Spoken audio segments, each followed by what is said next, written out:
On Christmas, my mom looked at the handmade gift my daughter made and said, I don't accept trashy gifts from kids who aren't really family. So I did this. Now she's at my door, crying for forgiveness. Sup, Reddit.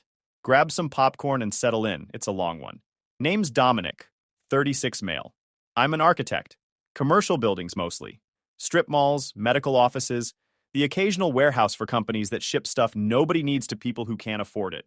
It's not glamorous, but it pays. Stable income. Good benefits. The kind of career that lets you plan ahead, save for your kids' future, and apparently fund your parents' entire lifestyle. For 8 years, I've been quietly bankrolling my parents' life. It started after my dad's early retirement didn't pan out the way they'd hoped. His pension was smaller than expected. Their savings weren't what they thought. Suddenly, they were 60-something and realizing they couldn't actually afford the lifestyle they'd been living. A few hundred here for property taxes, then car insurance, then the mortgage when they fell behind, then a new water heater, then dental work, then a kitchen renovation my mother absolutely needed because the old one was depressing her. I paid for all of it, opened up my bank account like I was running a charity for ungrateful relatives. And you know what I got in return? The privilege of being treated like furniture at family gatherings. The honor of watching my daughter get overlooked while my sister's kids got showered with attention. The distinct pleasure of being the reliable backup plan nobody actually respects. Here's the thing about being the dependable one in a messed up family. You're expected to function, to perform, to show up with your wallet open and your mouth shut. And as long as you keep delivering, nobody questions it. Nobody thanks you. They just assume you'll always be there. I have one kid, Maya. She's 9 years old, and she's the best thing that ever happened to me. Her mother was Danielle. We met in college, got married at 25, and had Maya 2 years later. Danielle was brilliant, funny, and the only person who ever made me feel like I wasn't just useful, but actually wanted. She was also gorgeous.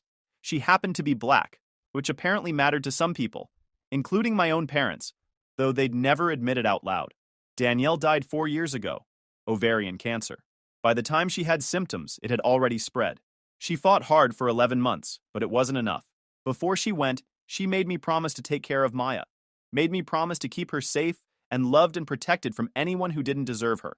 Then she was gone, and I was left with a 5-year-old daughter who looked just like her mother and a family who'd never fully accepted either of them. Maya is everything. She's got her mother's eyes, her mother's laugh, and her mother's stubborn streak that drives me crazy in the best way. She's creative and kind and way too smart for a 9-year-old. She notices things, picks up on stuff, knows when people are being fake even when they're smiling. My parents were never openly hostile to Danielle. They were worse. They were polite, cordially distant. They'd include her in family photos but somehow always position her at the edge. They'd remember her birthday, but send generic cards with no personal message.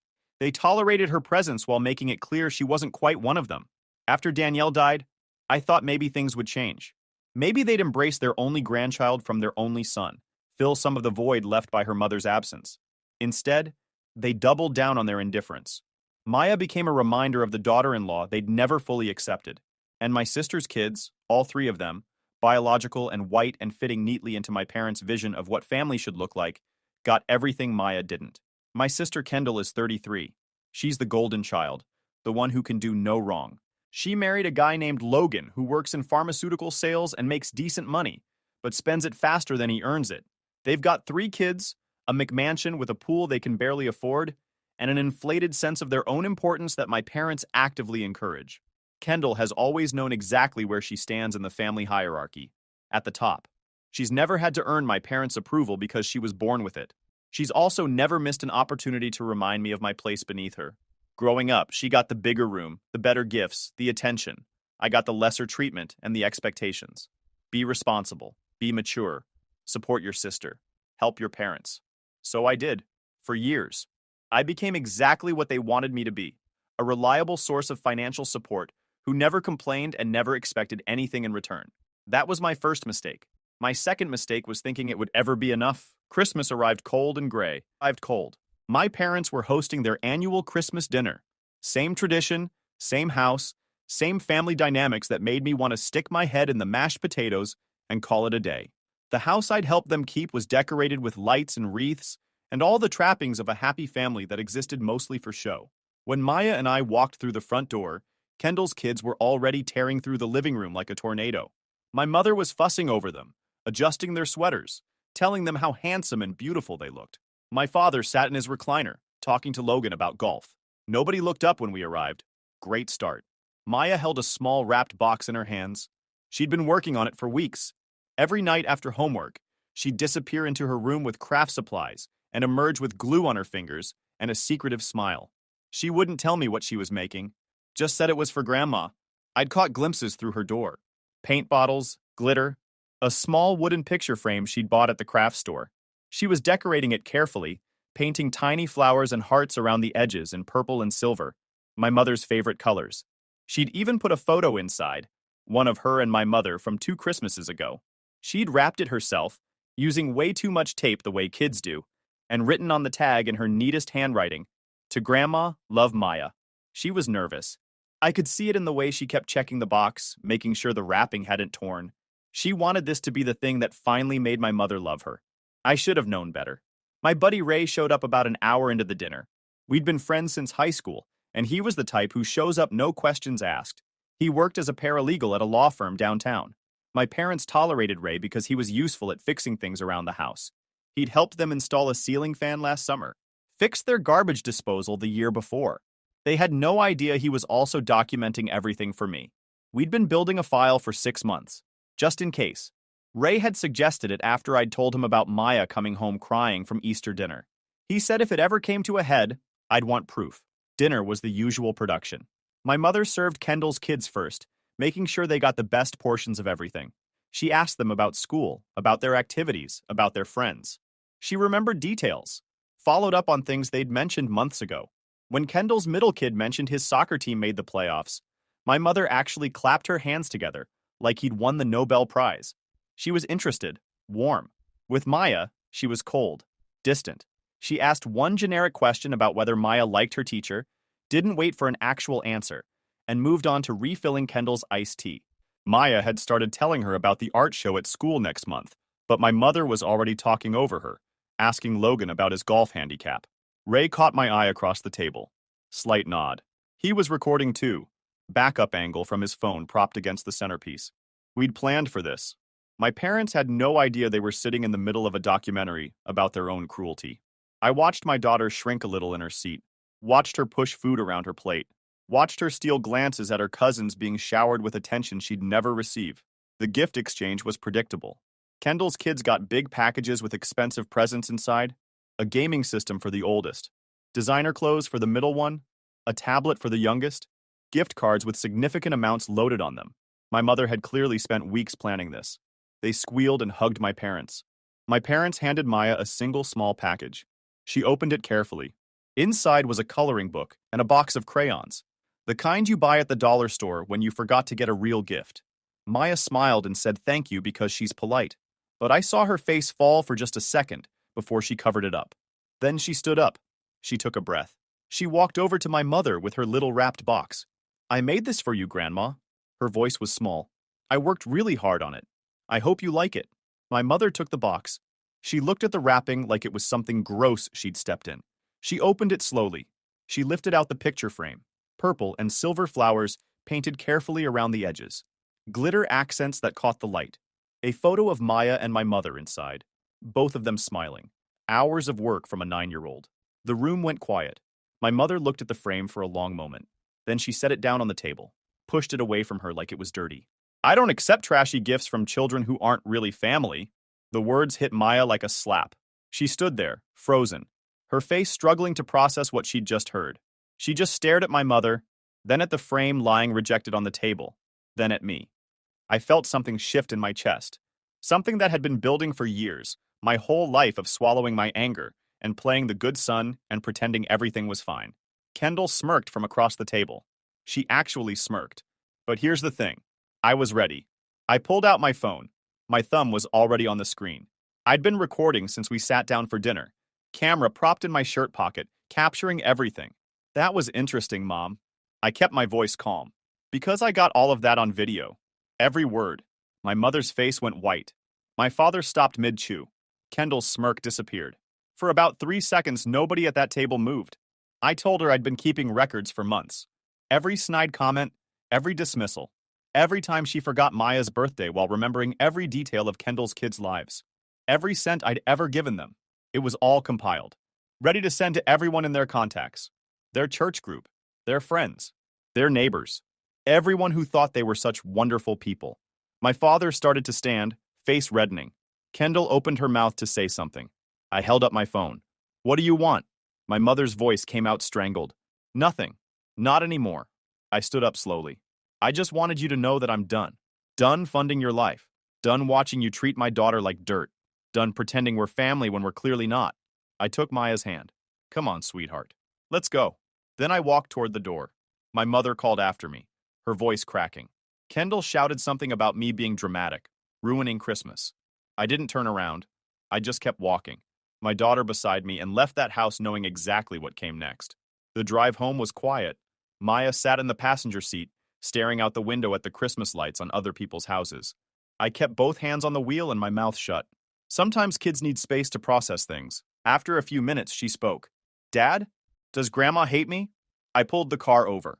Right there on the side of the road, Christmas lights blinking in the distance. I turned to face her. No, baby. Grandma's problem isn't about you. I took a breath. Some people are just messed up. They can't love anyone who doesn't fit in their tiny little box. That's her problem, not yours. You're the best kid in the world, and she's missing out. She was quiet for a moment. Then she looked at me with those big eyes. I don't want to go back there. Ever. We won't. I promise. When we got home, I got her settled with a movie and her favorite snacks. Hot chocolate with extra marshmallows. The fuzzy blanket Danielle had bought her that still smelled a little like her mother's perfume. I sat with her for a while. Just let her know I was there. Around 8, she fell asleep on the couch, and I carried her to bed. Then I went to my office and got to work. Ray came over around 9. He brought Chinese takeout and his laptop, same as he did most nights we worked on something. We sat at my kitchen table with containers of lo mein and General Tso's scattered between us, and started phase 2. For 6 months, Ray and I had been quietly putting together documentation. We called it the insurance policy. Ray had helped me set up a secure folder on a cloud drive. Bank records showing every transfer I'd made to my parents, every bill I'd paid, every emergency I'd covered. We had screenshots of texts where my mother dismissed Maya or made passive-aggressive comments about mixed children being difficult. We had recordings from previous family gatherings where Kendall made snide comments about Danielle's family or questioned whether Maya was really my kid. We had a paper trail that told a very clear, very incriminating story. The total financial support over 8 years came to $87,000, about $900 a month average, but it added up. Mortgage payments when they fell behind, property taxes, car repairs, medical bills, home improvements, loans to help with Kendall's kids' private school that somehow never got repaid. I'd also been paying for their car insurance for 3 years, their homeowner's insurance for 2. I was listed as an authorized payer on half a dozen accounts. That night, I started making changes. First, I logged into my bank and canceled the automatic monthly transfer of $850 that had been going to my parents' account for the past 4 years. Then I called the insurance company's 24-hour line and removed my credit card from their autopay. I sent an email to the county tax office revoking my authorization to pay their property taxes. Ray helped me draft a formal letter to my parents. I informed them I was terminating all financial support immediately.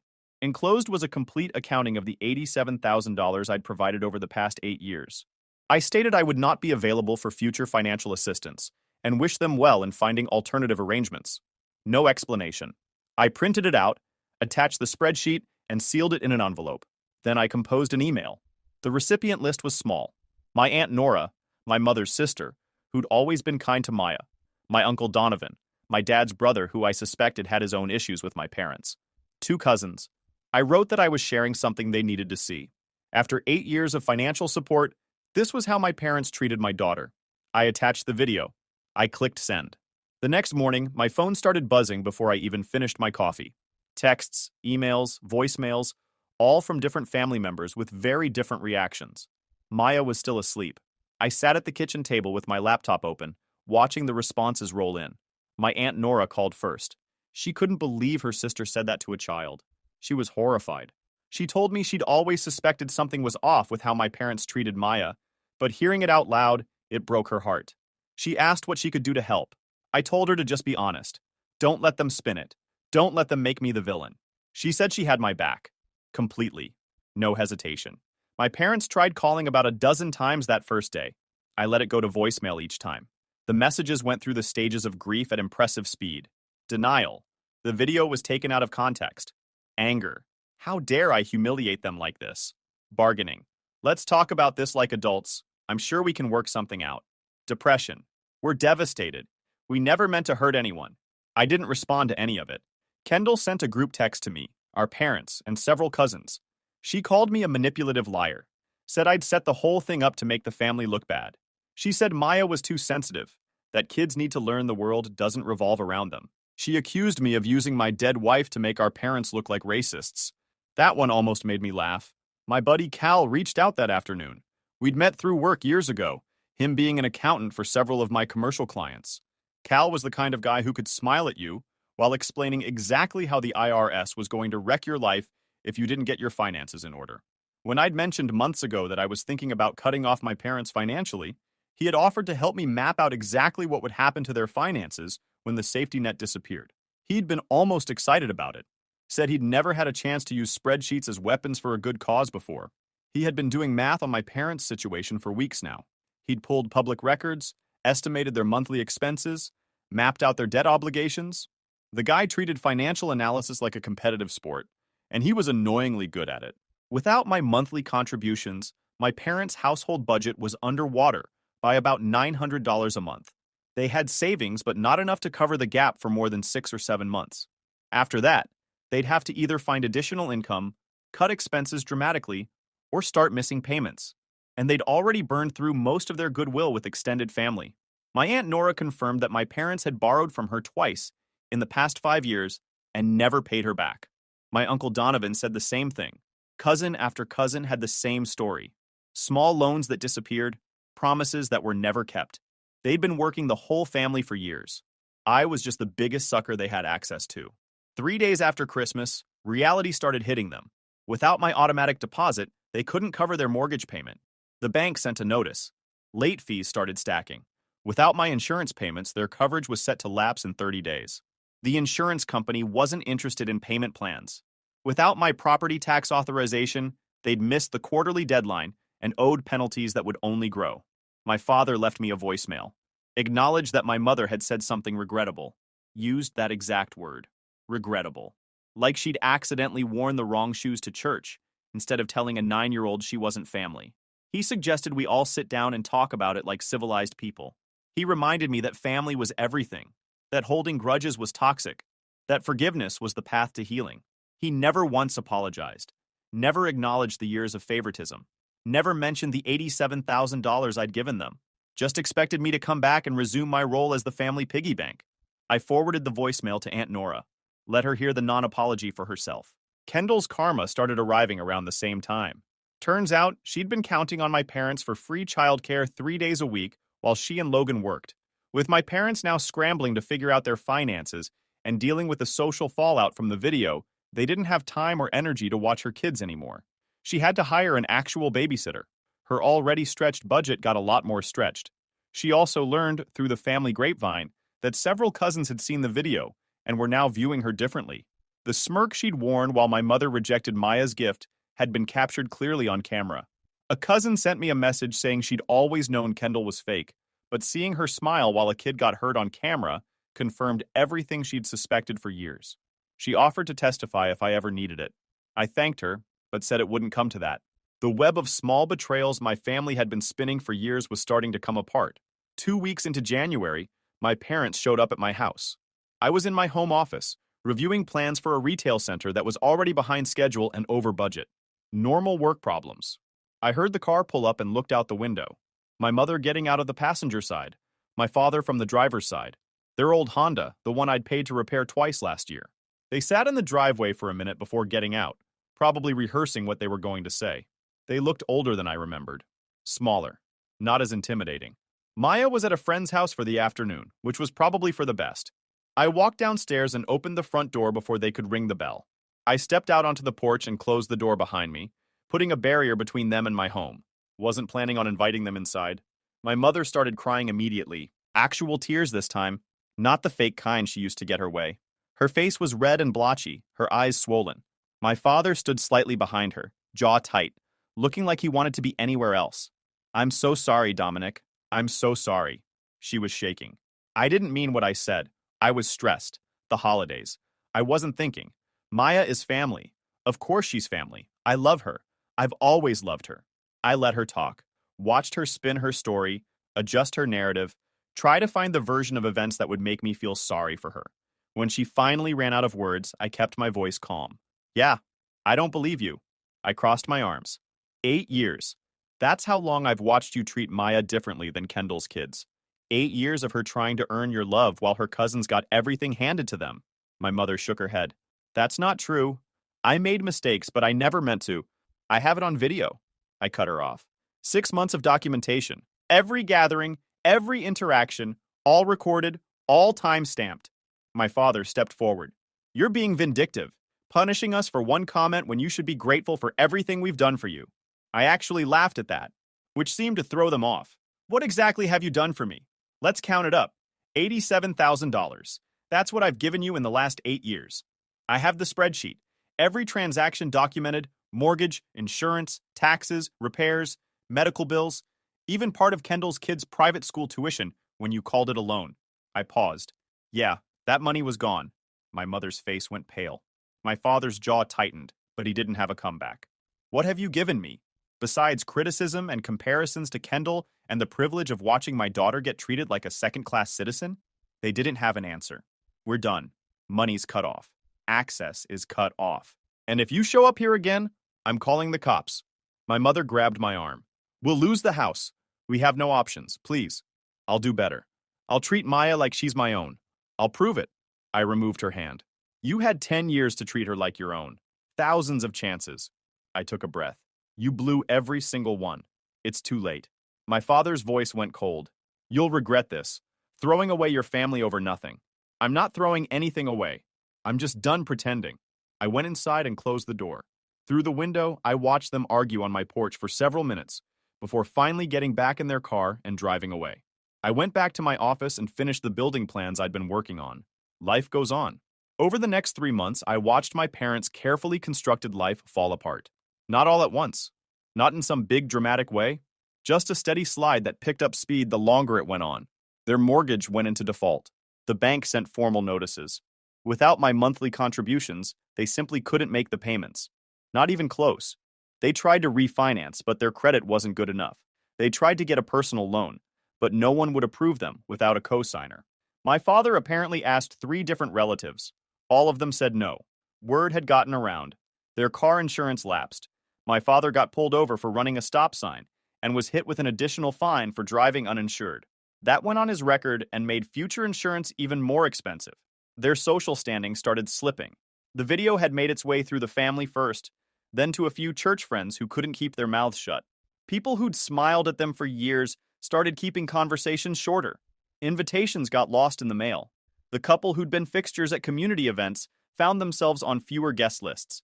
My Aunt Nora kept me updated. She still attended my parents' church, and she said the whispers had started. People would stop talking when my parents walked by. The pastor had quietly suggested they take some time away from volunteer activities. My mother had tried to do damage control, telling people the video was edited, taken out of context. Some believed her. Others had seen the original footage and recognized her voice, her exact words, how she pushed Maya's gift away. The church ladies group that my mother had led for 12 years eventually asked her to step down. My father's poker buddies thinned out. Not everyone abandoned them, but enough did that they noticed. Kendall tried to pick up the slack for our parents. She sent them money when she could, which wasn't much. She helped them negotiate with the bank. She tried to shore up their reputation by posting family photos on social media with captions about how much she loved her parents. But Kendall had her own problems brewing. Logan's spending had finally caught up with them. They were behind on their own mortgage. Her 3 kids all had expensive activities. Private school tuition was crushing them.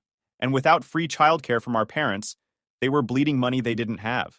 2 months after Christmas, Logan lost his job. Pharmaceutical company restructuring. Just like that, their household income dropped by 60%. Kendall called me 3 days after Logan got fired. I was actually at work when my phone buzzed with her name on the screen. I let it ring twice before picking up, just to make her wait. Dominic. Hi. Her voice was tight. Look, I know things have been rough between us, but we need help. Just temporary. Just until Logan gets back on his feet. Family is family, right? You wouldn't let your nieces and nephews suffer because of some fight. I let her finish. Then I spoke. Why would I help you, Kendall? You've spent our entire lives making me feel like the lesser sibling. You called my daughter too sensitive. You accused me of using my dead wife as a weapon. Silence on her end. I could hear one of her kids yelling in the background. Logan snapping at someone to be quiet. The sounds of a household falling apart. I was stressed that day. Her voice got defensive. Things came out wrong. You're holding grudges when you should be focusing on family. You're right about one thing. Family is important. That's why I'm protecting mine. I kept my voice flat. The people who love us and treat us with respect are family. You're not. Mom and Dad aren't. You're just people who share DNA and think that means you get my money. Dominic, figure it out yourself.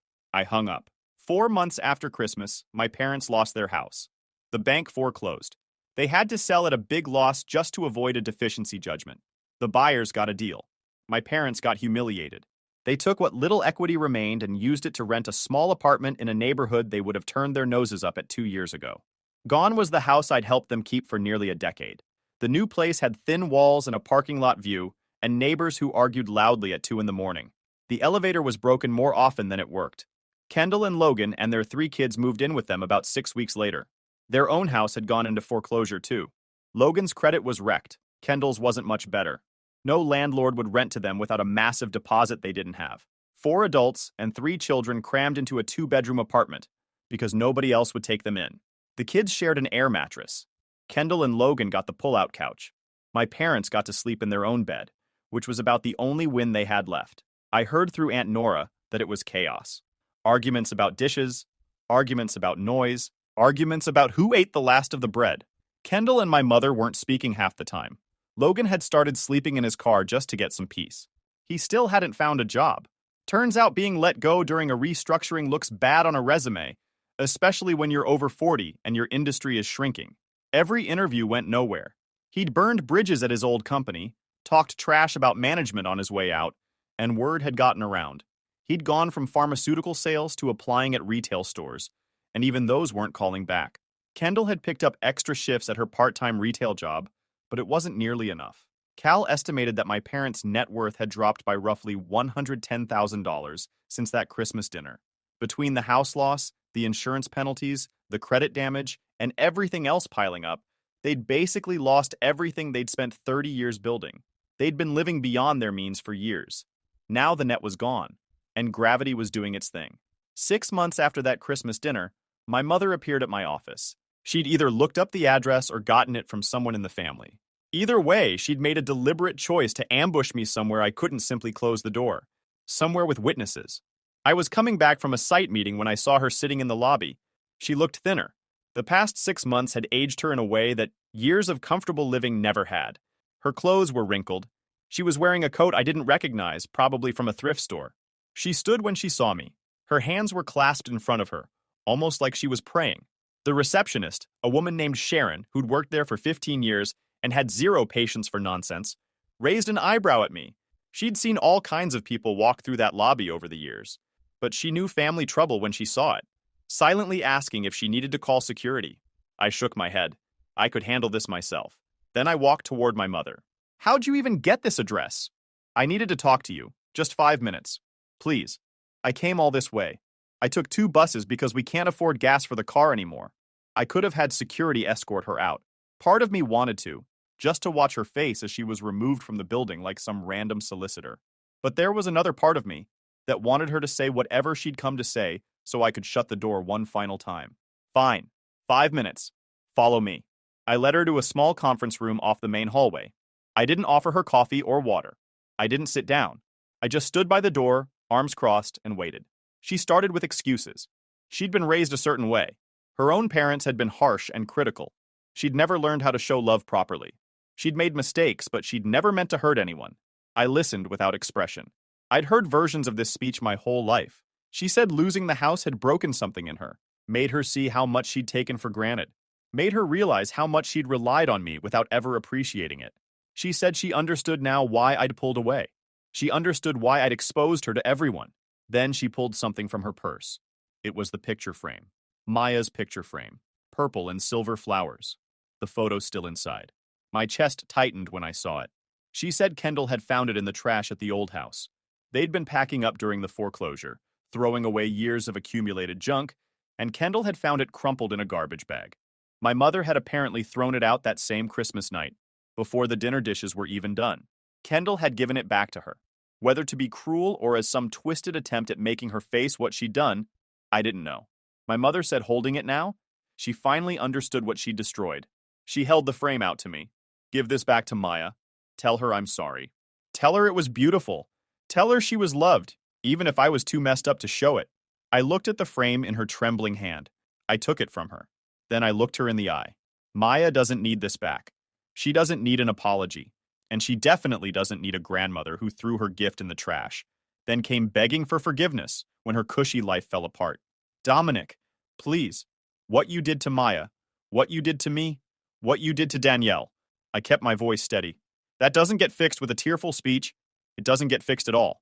It just is. It's who you are. And now everyone knows it. Her face crumpled.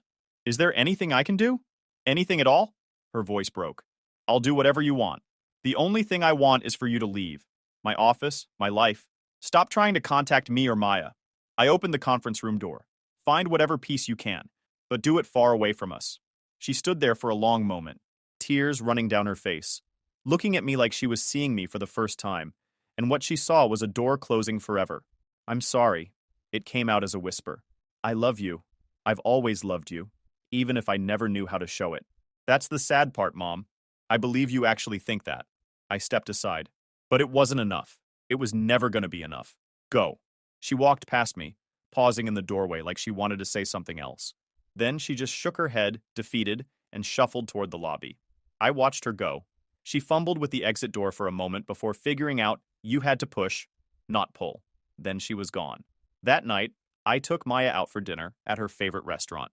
We split a ridiculous chocolate dessert that was way too big for two people and talked about her art project at school and the book she was reading and the friend drama that seemed like the end of the world to a 9-year-old. I didn't tell her about my mother's visit. Didn't see the point in reopening wounds that were finally starting to heal. When we got home, I put the frame in a box in my closet. A reminder of what Maya had offered with her whole heart and what had been tossed aside without a second thought. The house was quiet, clean, ours. I made myself some tea, sat on the couch, and didn't think about my mother at all. Sometimes walking away is enough. You don't have to destroy anyone. You just stop propping them up and let gravity do the rest. If you enjoyed this video, please hit that subscribe button. It really helps the channel and help us bring you more and better stories. Thanks.